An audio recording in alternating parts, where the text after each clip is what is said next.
Selamat pagi Bapak Ibu Saudara, apa kabar?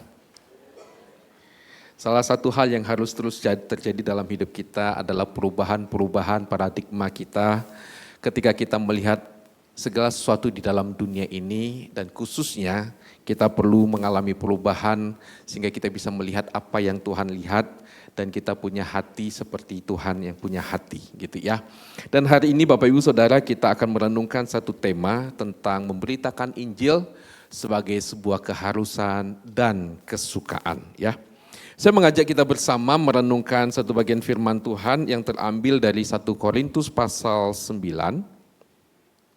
1 Korintus pasal 9 ayat 16, 17 dan 18. Nah sebenarnya dari ayat 1 ya bagian yang menjadi yang harus direnungkan, tapi saya ingin fokus di ayat 16, 17, dan 18. Bapak Ibu Saudara bisa lihat di layar atau mau lihat di Alkitabnya, monggo silakan. Saya akan bacakan untuk kita sekalian. Karena jika aku memberitakan Injil, aku tidak mempunyai alasan untuk memegahkan diri, sebab itu adalah keharusan bagiku. Celakalah aku jika aku tidak memberitakan Injil. Kalau andai kata aku melakukannya menurut kehendakku sendiri, memang aku berhak menerima upah. Tetapi karena aku melakukannya bukan menurut kehendakku sendiri, pemberitaan itu adalah tugas penyelenggaraan yang ditanggungkan kepadaku. Kalau demikian, apakah upahku? Upahku ialah ini, bahwa aku boleh memberitakan Injil tanpa upah, dan bahwa aku tidak mempergunakan hakku sebagai pemberita Injil. Ketika saya mempersiapkan renungan ini, saya membaca sebuah buku yang pernah saya baca beberapa waktu yang lalu. Judul buku ini adalah Lihatlah Apa Yang Sedang Tuhan Kerjakan. Ya. Buku ini berisi banyak cerita tentang bagaimana Allah bekerja di seluruh belahan dunia, menjangkau orang-orang yang belum mengenal Tuhan. Ini adalah salah satu dari sekian banyak buku misi tentang bagaimana Tuhan bekerja, bagaimana gereja Tuhan berkembang dari waktu ke waktu di berbagai tempat. Jadi ini salah satu saja Bapak Ibu Saudara. Tapi saya tertarik dengan judul buku ini. Judulnya adalah Lihatlah apa yang sedang Tuhan kerjakan. Lihatlah apa yang sedang Tuhan kerjakan. Nah buku ini membawa kita atau membawa saya pada waktu itu membaca untuk melihat bagaimana sungguh luar biasa cara Allah bekerja. Ada tempat-tempat yang terpencil yang sangat jauh. Dari jalan utama mau ke tempat itu, ke desa itu, ke kampung itu puluhan mil gitu ya. Nah jadi kalau mau ke sana itu penuh dengan perjuangan, naik mobil nggak bisa. Naik sepeda motor nggak bisa, jadi ya mancal gitu ya. Kadang-kadang harus melewati sungai dan sepedanya harus dipanggul gitu ya. Nah tetapi di desa itu walaupun sangat sulit dijangkau, banyak orang yang bisa menjadi percaya. Awalnya memang 1-2 orang yang percaya kepada Tuhan. Tetapi benih itu terus bertumbuh dan terus bertumbuh. Ada orang-orang yang percaya Tuhan dan mereka dimuridkan dan jumlahnya bertambah. Ya. Dan bahkan juga tempat-tempat yang sangat-sangat menolak kekristenan, resistensinya sangat tinggi. Nah Tuhan memanggil dan menggerakkan ada banyak anak Tuhan untuk masuk ke tempat itu. Resiko besar, oh tentu. Tantangan besar, oh tentu. Tetapi saya membaca dan melihat luar biasa mereka, anak-anak Tuhan ini, umat Tuhan ini, bekerja melakukan apa yang Tuhan perintahkan. Allah sedang bekerja, iya. Sampai hari ini pun Allah sedang bekerja. Memang kita Bapak Ibu Saudara tidak mendapatkan banyak informasi bagaimana pekerjaan Tuhan ini terus berlanjut. Tapi saya mau katakan kepada kita, Allah masih sedang bekerja. Dan Allah akan terus bekerja sampai nanti waktunya selesai. Dan Allah mau memakai saudara dan saya juga terlibat di dalam kegerakan Tuhan ini. Amin. Nah saya mau ngajak saudara ngomong sama sebelahnya. Kawan Tuhan mau ngajak kamu kerjasama, ayo ngomong sama sebelahnya. Tuhan mau pakai kamu untuk kerjasama. Amin. Allah sedang bekerja. Dan Allah bekerjanya lewat kita. Ya, Allah bekerjanya lewat kita. Kalau kita membaca Bapak Ibu Saudara, dari Alkitab, misalnya dari Kisah Rasul dan beberapa catatan yang kita baca dalam Perjanjian Baru, maka kita bisa melihat bahwa Allah terus bekerja dan sampai dengan hari ini Allah terus bekerja. Nah, yang saya mau soroti Bapak Ibu Saudara adalah bagaimana anak-anak Tuhan, baik itu mereka rohaniwan, baik itu misalnya kayak mereka para rasul atau hamba-hamba Tuhan yang melayani sebagai misionaris full timer dan jemaat-jemaat awam. Ya, jemaat-jemaat awam, orang-orang Kristen yang hidupnya sudah diubahkan oleh Tuhan, mereka bersehati, bergerak bersama. Ada resiko? Iya. Tapi mereka bersukacita mengerjakannya. Capek, lelah? Oh tentu. Tetapi mereka dengan penuh cinta melakukannya. Ya. Nah Bapak Ibu Saudara, ini merupakan perintah Tuhan, amanat Tuhan kepada para murid dan juga kepada kita yang terus menerus kita kumandangkan untuk mengingatkan kita bahwa inilah panggilan kita. Yuk kita baca sama-sama. Matius pasal 28 ayat 19 dan 20. Kita baca sama-sama. 1, 2, 3. Karena itu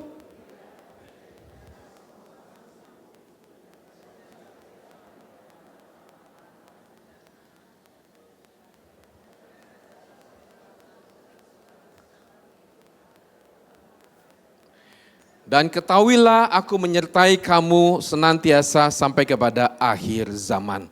Kita menyebutnya dengan istilah amanat agung, perintah agung. Tuhan perintahkan kepada para murid untuk mereka keluar dari Yerusalem, untuk mereka keluar dari Israel.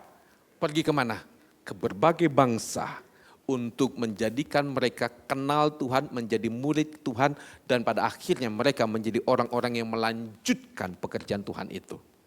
Nah Paulus dalam ayat yang tadi kita baca juga menyadari hal itu ya. Karena itu Paulus berkata dalam tadi ayat yang kita baca, sebab itu adalah keharusan bagiku. Itu yang dimaksud itu adalah pemberitaan Injil. Sebab memberitakan Injil itu adalah keharusan bagiku. Dia lanjutkan, celakalah aku jika aku tidak memberitakan Injil. Pemberitaan itu adalah tugas penyelenggaraan yang ditanggungkan kepadaku. Paulus menyadari ini amanat Tuhan yang Tuhan titipkan kepadanya. Jadi dia harus mengerjakannya. Nah, saya melihat wajah-wajah yang mulai tegang, harus ya.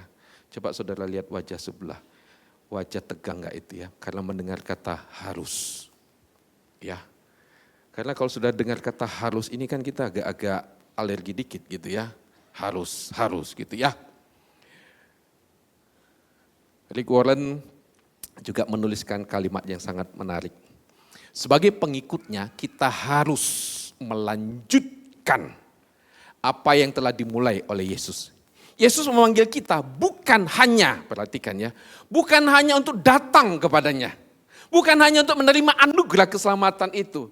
Kita dipanggil oleh Tuhan, kita diselamatkan bukan hanya untuk menerima pengampunan dan menerima hidup kekal. Enggak, bukan cuma itu. Tetapi dikatakan, melainkan kita juga pergi. Jadi pertama kita datang kepada Kristus, lalu Tuhan mau apa? Kita pergi untuknya. Nah kalimat berikutnya, amanat agung ini adalah amanat untuk Anda dari Yesus. Dan ini bukan pilihan. Kalau pilihan kan boleh iya boleh enggak gitu kan. Nah, kata-kata Yesus ini bukanlah saran-saran agung. Jika Anda adalah bagian dari keluarga Allah, maka misi Anda adalah kewajiban. Maka misi itu adalah kewajiban. Tadi Paulus katakan itu keharusan. Nah di sini Pendeta Rick Warren katakan itu adalah kewajiban. Nah, ketika saya merenungkan kata harus, Bapak Ibu Saudara ada 3 hal yang menarik dari kata harus ini. Ya, kata harus yang pertama itu berkaitan dengan adanya satu keadaan atau kebutuhan yang penting, genting dan mendesak. Suatu ketika kakak saya telepon, kakak saya ada di Jakarta.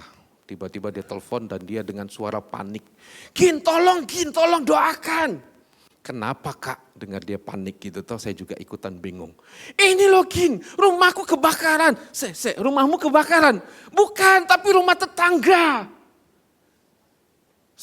Rumah siapa yang kebakaran? Rumah tetangga. Itu tetanggamu nempel sebelah atau bukan? Bukan, masih jauh. Bapak Ibu Saudara, padahal yang kebakaran itu rumah tetangga tapi masih jauh. Yang panik dia. Tapi saya bisa memahami karena itu suatu keadaan yang buat dia penting, genting dan mendesak. Jadi dia minta tolong saya doakan. Gitu ya.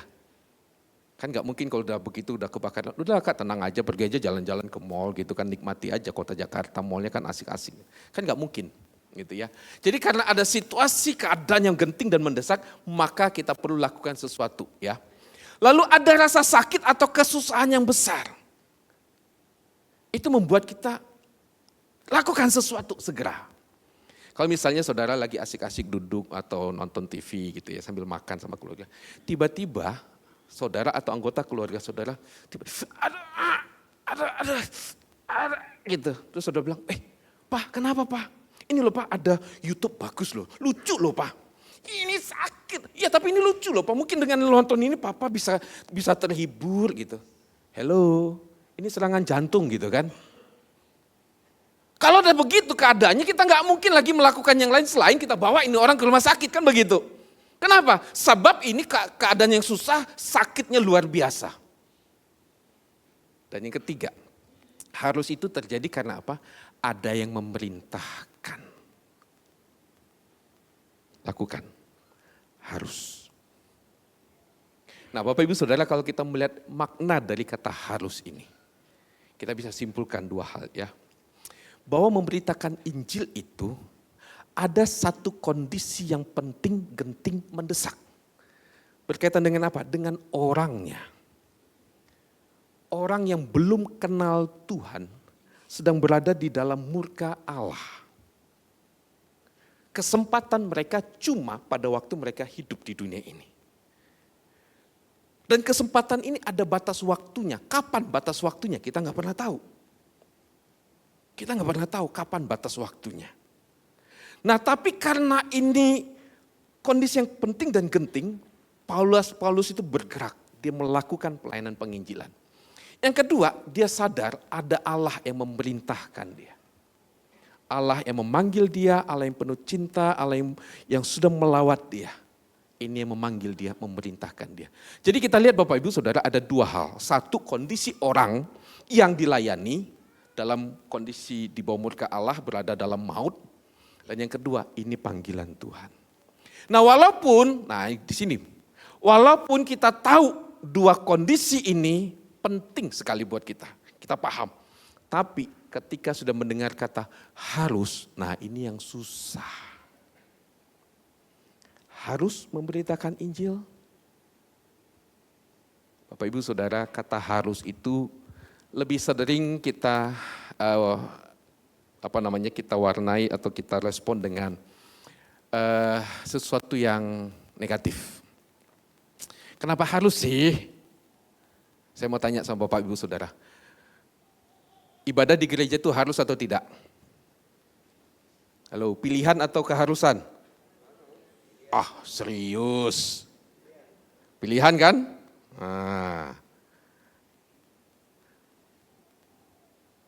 Baca Alkitab harus atau pilihan? Harus. Iya kan? Nah saya mau tanya. Hidup dalam kekudusan keharusan atau pilihan? Pilihan lagi toh. Bapak Ibu Saudara, ketika mendengar kata harus, itu enggak enak buat kita. Kenapa? Sebab kita merasa bahwa hakku, kebebasanku dibatasi. Aku enggak mau. Ini uangku, ini waktuku, ini tubuhku, ini hidupku, ini punyaku. Jadi karena ini punyaku, maka aku bebas melakukannya. Ini hidupku. Gitu. Ini punyaku. Padahal kita lupa. Ini semuanya bukan punyaku. Ya.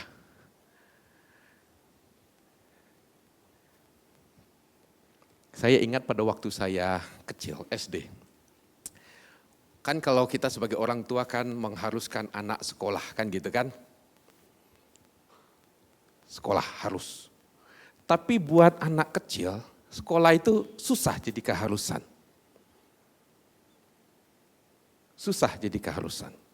Nah saya ingat kalau namanya bangun pagi gitu ya. Wah, itu susah sekali saya bangun tidur. Kakak saya sudah bangun, adik saya juga sudah bangun, mereka sudah siap-siap mau berangkat sekolah gitu kan. Mereka sudah siap lah. Saya masih asik tidur. Nah bapak saya punya ide kreatif. Saya sebenarnya udah bangun, bapak saya gendong saya gitu kan. Dia bawa saya ke kamar mandi. Nah ada baskom cukup gede, diisi air. Dan saya ditaruh di dalamnya. Dan itu badan saya basah, tapi saya masih menikmati tidur di situ. Buat saya sekolah nggak asik. Tapi harus mengalami perubahan dalam paradigma kita. Sehingga harus itu menjadi sesuatu yang indah. Saya tadi tanya, apakah hidup dalam kekudusan itu pilihan? Hidup dalam kekudusan itu harus. Tetapi, nah gini, tadi dalam lagu pertama yang Pak Daniel ajak kita nyanyikan, sampai aku bisa melihat keindahan kekudusan-Mu Tuhan. Kalau kita tidak pernah bisa melihat bahwa kekudusan Tuhan itu sesuatu yang indah, maka kita akan menjalani hidup dalam kekudusan dengan keterpaksaan. Saya ambil contoh. Saya harus hidup dalam kekudusan. Untuk apa? Karena saya tahu hidup dalam kekudusan itulah yang paling indah. Saya ngomong dengan Tuhan enak, gitu kan. Saya ngomong sama istri saya enak, saya ngomong sama anak saya juga enak. Tapi kalau hidup saya tidak dalam kekudusan, saya tidak menjaga kekudusan pernikahan saya, maka saya akan sangat sulit ngomong sama Tuhan. Mau doa itu sesuatu yang penuh dengan kebohongan dan kemunafikan. Itu juga akan mengganggu relasi saya sama istri saya. Itu pun akan merusak anak saya. Jadi gini, sesuatu yang harus itu akan menjadi sesuatu yang indah kalau kita mengalami suatu perubahan paradigma, melihat apa itu harus. Nah, saya ambil contoh yang lain. Ini cerita pengalaman para ibu, ya para ibu. Para ibu yang dipercayakan Tuhan untuk mengandung, hamil. Ya. Pada waktu seorang ibu mengandung, itu ada banyak pergumulan yang tidak mudah yang harus dijalani oleh seorang mama. Betul ibu-ibu? Ya, perubahan hormon, wah banyak hal lah ya. Ketika kandungan kandungan istri saya itu membesar begitu ya. Jangan lihat saya, ini 9 tahun nggak lahir-lahir yang saya ini ya. Wah itu mau tidur miring susah, tidur telentang susah, aduh. Saya lihat tuh kasihan amat ini istri saya gitu kan. Tapi istri saya menjalaninya dengan sukacita. Nah awal-awal kehamilan itu kan ibu-ibu biasanya kan pada mual gitu kan. Wah cium ini mual gitu kan. Nah istri saya itu waktu mendengar kentongannya bakso gitu kan. Tok tok tok tok tok tok tok tok tok tok. Mendengar kentongannya aja dia udah mual-mual. Aduh, waduh gitu ya. Untung aja istri saya lihat saya itu enggak mual. Kalau dia sampai mual melihat saya, pada waktu melahirkan, itu pun penuh dengan perjuangan. Resiko, ya. Tapi seorang mama, walaupun itu berisiko besar, dia penuh dengan sukacita. Sambil mengusap perutnya dan dia ngomong, nak, dia mendoakan sesuatu. Berat, iya. Lelah, iya. Tapi dengan penuh cinta. Mengapa seorang mama mau melakukannya? Karena dia mama dan dia mencintai. Kalau orang penuh cinta dan dia ngerti siapa dirinya, dia akan melakukan hal-hal yang wow, menakjubkan. Memberitakan Injil itu harus membuat kita sadar Bapak Ibu Saudara, siapa saya? Dan hati yang mengasihi. Dan itulah yang tadi kita baca, yang saya sampaikan dalam buku, lihatlah apa yang sedang Tuhan kerjakan. Mengerti siapa mereka. Mereka adalah anak-anak Tuhan, murid Tuhan. Dan mereka penuh cinta. Cinta kepada Tuhan dan cinta kepada orang-orang yang dilayani. Nah Bapak Ibu Saudara, ketika bicara tentang keharusan, kita melihat di Alkitab itu ada yang namanya keharusan ilahi. Ya, saya cuma mau menyampaikan 2 cerita, yaitu tentang perjumpaan Tuhan Yesus dengan seorang perempuan Samaria. Dan juga perjumpaan Tuhan Yesus dengan Zakius, si pemungut cukai. Dalam Injil Yohanes pasal 4 ayat 4 disebutkan bahwa Tuhan Yesus itu harus melintasi daerah Samaria. Ya, harus melintasi daerah Samaria. Nah menarik, kenapa harus melintasi daerah Samaria? Jadi gini, kalau Bapak Ibu memperhatikan peta Israel itu daerah utara itu Galilea, daerah selatan itu namanya Yudea. Nah di tengah-tengah antara Galilea dan Yudea itu ada daerah Samaria. Nah orang Israel kalau mau dari utara ke selatan atau selatan ke utara, biasanya mereka akan muter dikit. Jadi mereka tidak melintasi daerah Samaria, walaupun itu daerah yang jalan yang membuat mereka lebih pendek, lebih dekat. Tapi mereka nggak mau lewat daerah Samaria, sebab apa? Orang Samaria mereka anggap bukan orang Yahudi murni. Jadi buat mereka nggak mau. Nah tapi menarik, Tuhan Yesus dikatakan harus. Kenapa dia harus? Nah pertanyaan berikutnya yang menarik untuk kita pikirkan adalah Tuhan mau ketemu siapa di situ? Yang Tuhan Yesus jumpai adalah seorang perempuan dengan track record yang gak baik. Bukankah di Samaria itu ada banyak pemimpin-pemimpin yang dalam tanda petik baik-baik saja untuk dijumpai. Tapi Tuhan Yesus tidak memilih itu. Dia masuk ke daerah Samaria karena dia mau ketemu sama perempuan itu. Dan Tuhan Yesus menjumpai wanita itu di tepi sumur, di siang hari. Karena wanita ini tidak mau ketemu dengan banyak orang. Jadi dia sembunyi-sembunyi datang ke tepi sumur. Karena kalau udah sore akan banyak orang datang ke sumur itu untuk ngambil air. Nah wanita ini gak mau ketahuan. Jadi dia menyembunyikan dirinya. Dia menyembunyikan masa lalunya. Dia menyembunyikan hidupnya. Tapi Tuhan Yesus datang untuk menjumpai wanita ini. Zakius. Tuhan Yesus masuk daerah Yeriko. Dan pada waktu itu banyak orang yang mengikut dia. Ketika Tuhan Yesus jalan dan terus memasuki kota Yeriko, dia ketemu dengan seorang Zakius manjat pohon. Tuhan Yesus katakan apa? Zakius segeralah turun. Sebab aku harus menumpang di rumahmu. Pertanyaannya adalah kenapa harus di rumah Zakius? Bukankah masih banyak lagi orang-orang lain? Pada waktu itu Tuhan Yesus sudah terkenal, populer, viral dia. Tapi dia memilih untuk tinggal, untuk menumpang di rumah Zakius. Dan Zakius itu Bapak Ibu Saudara, Alkitab mencatat dia itu adalah kepala pemungut cukai. Ya, memang disebutkan oleh Alkitab dia badannya pendek. Tapi sekarang saya mau mengajak Bapak Ibu Saudara berimajinasi. Orang badannya pendek, tapi bisa sampai kepada posisi sebagai kepala pemungut cukai. Pemungut cukai itu adalah orang yang ngambil pajak dari rakyat dengan jumlah yang lebih besar. Jadi kalau orang menagih pajak itu nggak ngomongnya gini, Pak, Ibu, Bapak Ibu kan sudah harus bayar pajak nih, jatuh temponya tanggal 31 Agustus, jadi harus bayar. Aduh maaf Pak Zakius, saya belum bisa bayar. Oke nggak apa-apa, Bapak Ibu bisa bayarnya kapan? Aduh bulan depan, bulan depan ya saya catat tanggalnya berapa? Tanggal 15, oke tanggal 15 datang 15 September. Pak sudah bisa bayar pajak? Gak bisa Pak. Sudah kamu bisanya kapan? Saya yakin bukan kayak gitu tuh Zakius. Saya yakin Zakius tuh gak kayak gitu. Bayar pajakmu, kan gitu. Jadi Zakius ini badannya pendek tetapi dia kepala pungut cukai. Saudara bisa bayangkan ini orang. Ini bukan orang sembarangan. Orangnya keras ini. Tapi Tuhan Yesus katakan, aku harus menumpang di rumahmu Zakius.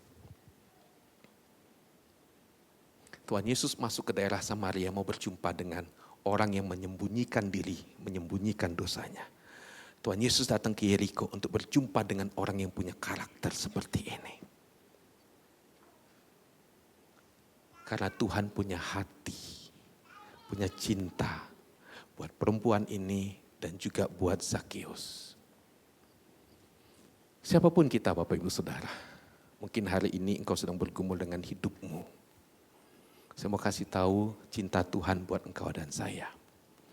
Dia tinggalkan surga, dia datang ke dalam dunia untuk menyatakan cintanya buat engkau dan saya. Dia harus datang ke dalam dunia karena dia mencintaimu dan mencintaiku. Paulus juga Bapak Ibu Saudara salah satu orang yang dijumpai oleh Tuhan Yesus. Ya. Paulus ini adalah orang yang giat dalam kegiatan agamanya. Dia sangat giat. Dan boleh kita katakan kalau pakai istilah sekarang ini Paulus ini adalah kelompok radikal. Fanatiknya luar biasa. Ya. Bahkan sampai dia berani memerintahkan orang untuk melakukan pembunuhan atas nama agama. Tapi orang yang keras seperti ini dijamah, dilawat oleh Tuhan. Saya pernah ketemu dengan seorang yang masa lalunya pernah membakar gereja. Saya tanya, Pak, berapa gereja yang Bapak bakar? Ada beberapa, Pak. Dan pada waktu saya ketemu dia sudah bertobat, sudah percaya Yesus. Bapak Ibu Saudara, ada orang-orang yang hatinya begitu keras, giat dalam agamanya, tapi mereka tidak kenal Allah yang benar. Diubahkan oleh Tuhan. Nah karena itu Bapak Ibu Saudara, Paulus ini selalu cerita gini, akulah orang yang paling berdosa. Akulah orang yang paling berdosa. Dia selalu ingat masa lalunya. Aku ini dulu penganiaya jemaat, dia ingat masa lalunya. Tapi dia mengingat ini bukan bahwa dia itu terjerat dengan masa lalu, enggak. Tapi dia itu ingin mengingatkan dirinya. Aku ini dulu orang berdosa, tapi sekarang aku mengalami yang namanya indahnya ditebus oleh Kristus. Aku melayani Tuhan. Itu sebabnya Paulus katakan sebab itu adalah keharusan bagiku. Celakalah aku jikalau aku tidak memberitakan Injil. Ini memberitakan Injil satu keharusan bagiku. Apakah Paulus, kalau kita ikutin Bapak Ibu Saudara dari pembahasan minggu lalu itu tentang bagaimana orang percaya diperintahkan oleh Tuhan untuk menggunakan kebebasannya dengan baik, dengan benar. Paulus di sini memberi contoh, aku melepaskan hakku. Aku melepaskan hakku. Bahkan Paulus katakan, upahku apa memberitakan Injil? Upahku ialah aku memberitakan Injil tanpa upah. Coba saudara pikirkan kalimat itu. Upahku apa? Upahku ialah ini, memberitakan Injil tanpa upah. Memberitakan Injil tanpa upah itu adalah upah. Paulus mau katakan apa? Kalau aku dipanggil Tuhan untuk melayani Tuhan, itu sudah sebuah anugerah. Kalau aku memberitakan Injil, itu sebuah anugerah. Dan aku tidak bisa lari dari panggilan itu. Dan ketika aku melakukannya, itu indah. Memberitakan Injil itu sesuatu yang indah. Nah Bapak Ibu Saudara, sekali lagi saya mau katakan perubahan paradigma kita itu penting di dalam kita memahami apa yang Tuhan mau. Memang tidak semua orang Bapak Ibu Saudara dipanggil untuk melayani memberitakan Injil sepenuh waktu seperti Rasul Paulus. Tetapi kita semua diperintahkan Tuhan untuk memberitakan Injil seumur hidup kita. Ya. Saya mendengar ada banyak cerita Bapak Ibu Saudara tentang bagaimana jemaat itu memberitakan Injil. Cerita-cerita dari antara kita juga ada banyak yang saya dengar gitu ya. Dan itu membuat sesuatu yang indah sekali. Bagaimana umat Tuhan terus dipanggil, menggerakkan hatinya untuk terus memberitakan Injil. Bagi saudara yang sudah dengan setia melakukannya, kerjakan terus. Sebab ini panggilan yang indah buat kita. Saya ingin menutup renungan ini dengan sebuah cerita. Suatu ketika ada seorang ibu ketemu dengan saya. Pak, ada orang yang mau ketemu dengan Bapak. Oh ya, siapa Bu? Ada 2 pasang suami istri. Oh oke. Mau ngobrol apa Bu? Mereka ingin kenal Tuhan Yesus. Oh oke, asik nih gitu kan. Atur waktu, janjianlah kami ketemu di rumah ibu ini yang posisinya itu agak jauh. Maksudnya tidak di tempat itu, agak jauh sedikit. Kami mulai ngobrol, mungkin sekitar mulai jam 8 itu sampai jam 1 malam, hampir jam setengah 2 malam gitu ya. Ada banyak hal yang kami bicarakan pada waktu itu. Dia tanya tentang Yesus, saya jawab, dia tanya, saya jawab, dan seterusnya. Pertemuan kalau nggak salah itu sampai 2-3 kali gitu ya. Dan sepasang suami istri akhirnya mereka percaya pada Yesus dan mereka minta dikatekisasi dan saya layani dan sepasang suami istri ini dibaptis. Tapi sepasang laki ini gak mau. Ya. Nah sepasang suami istri yang gak mau ini Bapak Ibu Saudara, mereka ini adalah pengurus salah satu rumah ibadah. Jadi sesuatu yang gak mudah juga buat dia. Tapi dalam prosesnya ya itulah yang terjadi. Ya saya cuma berdoa untuk si Bapak ini. Gitu ya. Yang saya mau ceritakan gini Bapak Ibu Saudara. Memang setiap kita dipanggil untuk bisa share firman Tuhan. Tapi saya tahu kadang-kadang situasi belum memungkinkan. That's okay, gak masalah. Tapi apa yang bisa kita lakukan? Yang bisa kita lakukan adalah kita membawa orang selangkah lebih dekat dengan Yesus. Saya membayangkan Bapak Ibu 2 pasang suami istri ini kepingin ketemu saya karena mereka sudah mulai mikir gitu ya. Si bapak yang satu itu dia bilang gini, Pak sebenarnya saya sering lihat Bapak lewat depan rumah saya naik motor. Tapi dia juga bingung mau ngajak saya ngomong kan. Akhirnya dia pakai orang lain, si ibu tadi yang jemaat itu. Bapak Ibu Saudara mungkin saudara dipanggil oleh Tuhan untuk menjadi jembatan itu. Ya. Tuhan pakai kita semua. Tuhan pakai semua orang. Sebab apa? Ada banyak orang yang harus dijangkau. Bisa di kampus, bisa di sekolah, bisa di pasar, gitu ya. Di tempat gym, di mana lagi? Di berbagai tempat. Mereka dengan kondisi mereka masing-masing. Mereka butuh Tuhan. Dan Bapak Ibu Saudara, kita ada di tempat-tempat itu.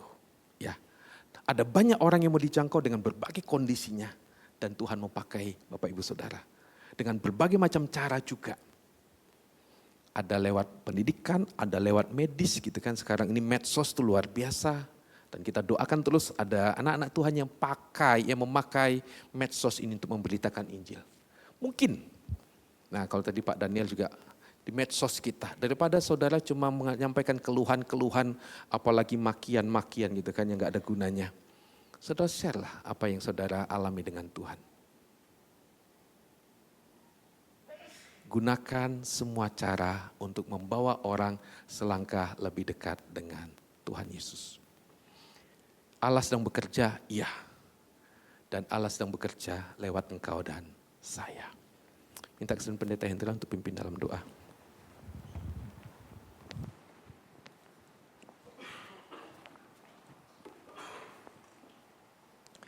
Kita berdoa. Ya Tuhan, kami sungguh bersyukur Tuhan untuk ingatan yang Tuhan berikan kepada kami melalui hamba-Mu tentang bagaimana kami memberitakan Injil menjadi suatu keharusan dan sukacita, kesukaan bagi hidup kami. Tolong kami Tuhan untuk boleh menghidupinya, Injil tersebut, dan membagikan Injil itu dengan penuh sukacita.